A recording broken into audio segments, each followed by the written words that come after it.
নমস্কার, ইসিসিএন খবরে আপনাদের স্বাগত। আপনাদের সাথে আমি পূজা। বিস্তারিত খবরে যাবার আগে শুরুতেই হেডলাইন্স।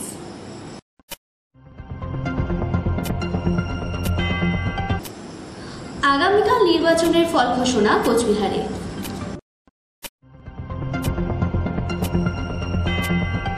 আগামী মঙ্গলবার লোকসভা নির্বাচনের ফলাফল, শেষ প্রস্তুতি শিলিগুড়ি কলেজে।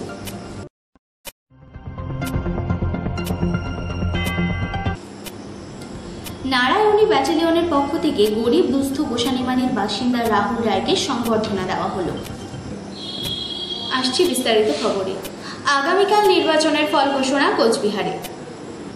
তার আগে চূড়ান্ত প্রস্তুতি কোচবিহার ডিসিআরসিতে। পরিদর্শনে আসলেন জেলাশাসক অরবিন্দ কুমার মীনা। চারিদিকে নিরাপত্তার বলয়ে ভরে ফেলা হয়েছে। সকাল 8টা থেকে শুরু হবে গণনা। এবারে লোকসভা নির্বাচনে কার ভাগ্যের শিকে খুলবে কোচবিহারে তা স্পষ্ট হবে কাল। ইসিসিএন খবর, দিনহাটা। আগামী মঙ্গলবার লোকসভা নির্বাচনের ফলাফল, শেষ প্রস্তুতি শিলিগুড়ি কলেজে। 7তম দফার ভোটগ্রহণ পর্বের মধ্য দিয়ে সমাপ্ত হলো এদেশের লোকসভা নির্বাচন। কিছু বিক্ষিপ্ত ঘটনা ছাড়া সমগ্র দেশে প্রায় শান্তিপূর্ণভাবেই নির্বাচন শেষ হয়। এ রাজ্যেও ছোটখাটো অশান্তি ছাড়া নির্বিঘ্নে শেষ হয় নির্বাচন। এদিকে 26শে এপ্রিল দ্বিতীয় দফার ভোটগ্রহণ সম্পন্ন হয় দার্জিলিং জেলায়। নির্বাচনের পরপরই ব্যালট বক্স বর্তমানে কড়া প্রহরায় শিলিগুড়ি কলেজের স্ট্রং রুমে বন্দী। এখানেই আগামী মঙ্গলবার অর্থাৎ 6ই জুন ভাগ্য নির্ধারণ হবে দার্জিলিং জেলার লোকসভা কেন্দ্রের প্রার্থীদের। 25 মাটিগাড়া, নকশালবাড়ি 26, শিলিগুড়ি 27 ফাঁসিদেওয়া ও 28 চোপড়ার ভোট গণনা হবে শিলিগুড়ি কলেজে। পাহাড়ের মানুষের ভোটের গণনা দার্জিলিং ও কালিম্পংয়ে করা হবে। তারই শেষ প্রস্তুতি চলছে কলেজ চত্বরে। কলেজ চত্বর জুড়ে মাইক, সিসি ক্যামেরার ব্যবস্থা করা হয়। কলেজ চত্বরে সাধারণের যাওয়া নিষেধ করা হয়েছে। কলেজ গেটে সর্বদাই প্রহরায় রয়েছে পুলিশ। এক প্রকার বলতে গেলে নিরাপত্তার চাদরে মুড়িয়ে ফেলা হয়েছে গোটা কলেজ চত্বর। ইসিসিএন খবর, দিনহাটা। নারায়ণী ব্যাটালিয়নের পক্ষ থেকে গরিব দুস্থ গোসানিমারির বাসিন্দা রাহুল রায়কে সংবর্ধনা দেওয়া হলো। উল্লেখ্য, এবারের মাধ্যমিক পরীক্ষায় রাহুল রায় 662 নাম্বার প্রাপ্ত করেছেন। ছোটবেলায় তিনি তার বাবাকে হারান। মনে এক প্রকার জেদ চেপে রেখে পড়াশোনা চালিয়ে যান। পরবর্তীতে তিনি ইউপিএসসি পরীক্ষায় বসতে চান এবং বড় পুলিশ অফিসার হতে চান। এই দুস্থ মেধাবী ছাত্র রাহুল রায়কে এদিন নারায়ণী ব্যাটালিয়নের পক্ষ থেকে সংবর্ধনা জানানোর পাশাপাশি পড়াশোনার দায়িত্ব কাঁধে তুলে নেন। এছাড়াও নারায়ণী ব্যাটালিয়নের পক্ষ থেকে আরও গরিব দুস্থ মেধাবী ছাত্রছাত্রীদের খোঁজ চলছে।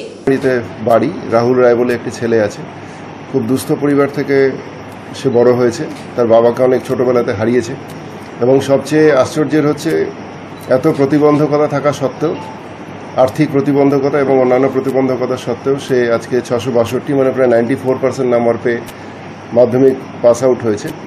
এবং সেই উপলক্ষে আমরা ওনাকে ডেকেছি। ওর যে আর্থিক প্রতিকূলতা প্রতিবন্ধকতা আছে, আমাদের ব্যাটালিয়নের সমস্ত কর্মী সহকর্মী সমস্ত অফিসাররা মিলে ওনাদেরকে আমরা একটা সামান্য সহযোগিতা আমরা করতে পারলাম, যাতে ওর অর্থের সমস্যা না হয় এবং পড়াশোনা আগামী দিনে এগিয়ে নিয়ে যেতে পারে।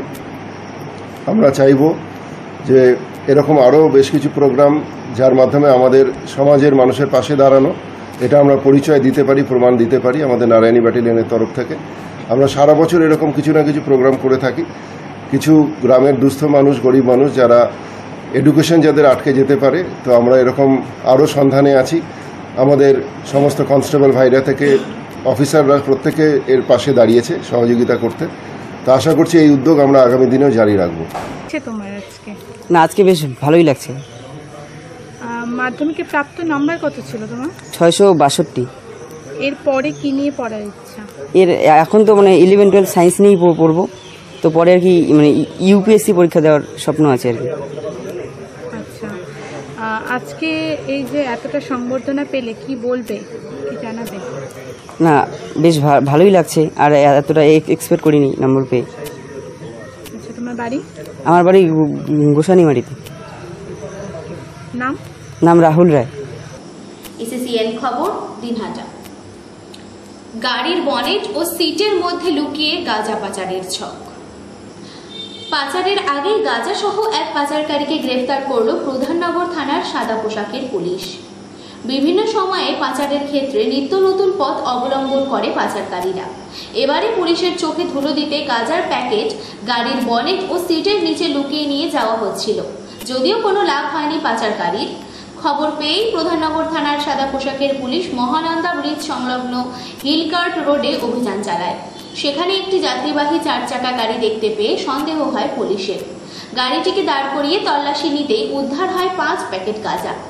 ঘটনায় গ্রেফতার করা হয় গাড়ির চালককে। ধৃতের নাম রঞ্জন দে, বালুরঘাটের বাসিন্দা। পুলিশ সূত্রে খবর, উদ্ধার হওয়া গাঁজার ওজন 35 কিলো, যার বাজার মূল্য লক্ষাধিক টাকা। এই গাঁজা কোচবিহার থেকে নিয়ে আসা হয়েছিল। শিলিগুড়ি জংশন এলাকায় তা পাচারের পরিকল্পনা ছিল, তবে তার আগেই গাঁজা সহ পাচারকারীকে গ্রেফতার করে পুলিশ। আজ ধৃতকে শিলিগুড়ি আদালতে পেশ করা হয়েছে। গোটা ঘটনার তদন্তে পুলিশ। ইসিসিএন খবর, দিনহাটা। নর্থমেড ডায়াগনস্টিক সেন্টার নিয়ে এসেছে দিনহাটাতে আপনাদের জন্য উন্নত মানের আলট্রাসোনোগ্রাফি ও সিটি স্ক্যান। এখানে প্রসূতিবিদ্যায় সুদক্ষ মহিলা রেডিওলজিস্ট উপলব্ধ। অভিজ্ঞ ও মান্যতাপ্রাপ্ত প্রযুক্তিবিদ বেঙ্গালুরুর খ্যাতনামা রেডিওলজিস্ট দ্বারা রিপোর্টিং। 15 মিনিট থেকে 2 ঘন্টার মধ্যে রিপোর্ট দেওয়া হয় ও এমার্জেন্সি স্ক্যানিং ও রিপোর্ট পরিষেবা উপলব্ধ।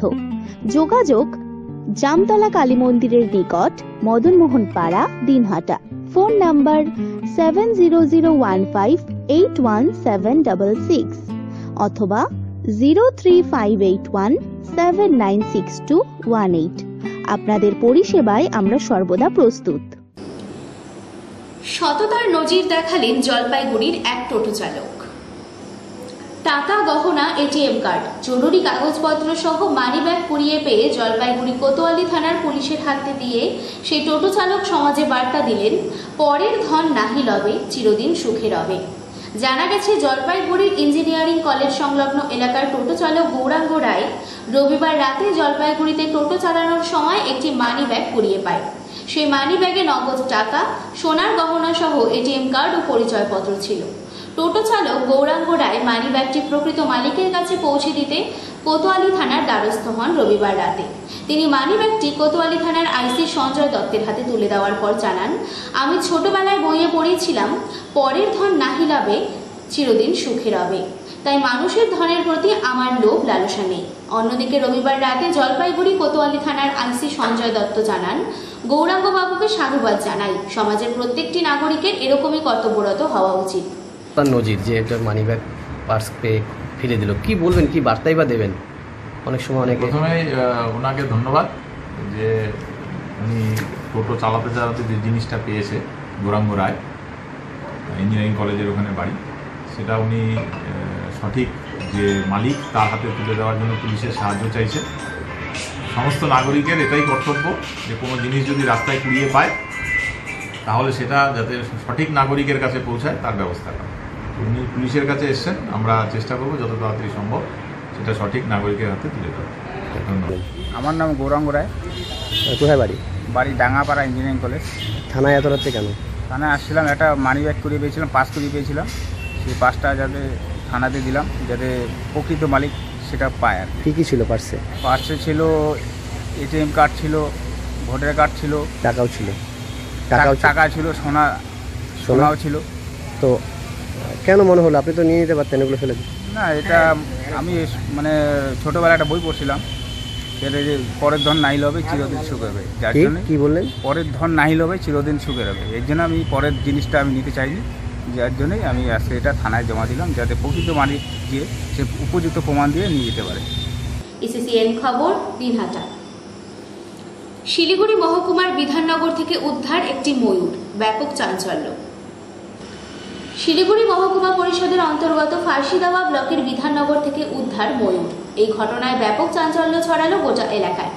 জানা গিয়েছে, এদিন এক ব্যক্তি তার বাড়ির ছাদে একটি ময়ূর দেখতে পান। এরপরেই ওই ব্যক্তি ময়ূরটি উদ্ধার করে এবং তড়িঘড়ি খবর দেয় পুলিশকে। এই ঘটনার খবর পেয়ে ঘটনাস্থলে চলে যায় বিধাননগর থানার পুলিশ। এরপর পুলিশ গিয়ে ময়ূরটিকে উদ্ধার করে থানায় নিয়ে যায়। অপরদিকে বিধাননগর থানার পুলিশের তরফ থেকে খবর দেওয়া হয় বন দপ্তরকে। এই ঘটনার খবর পেয়ে ঘটনাস্থলে ছুটে যায় ঘোষপুকুর রেঞ্জের বনকর্মীরা। এরপর বনকর্মীরা গিয়ে ময়ূরটিকে উদ্ধার করে বন বিভাগে নিয়ে যায়। ঘোষপুকুর রেঞ্জ সূত্রে জানা গিয়েছে, উদ্ধার হওয়া ময়ূরটিকে জঙ্গলে ছেড়ে দেওয়া হবে, তবে তার আগে শারীরিক পরীক্ষা করা হবে। তবে কোথা থেকে ময়ূরটি লোকালয়ে এলো তা খতিয়ে দেখছে পুলিশ ও বন দপ্তর। ইসিসিএন খবর, দিনহাটা। ইসিসিএন খবর এখনকার মতো এখানেই শেষ হলো। আপনারা দেখতে থাকুন ইসিসিএন খবর, সবার মাঝে সবার সাথে।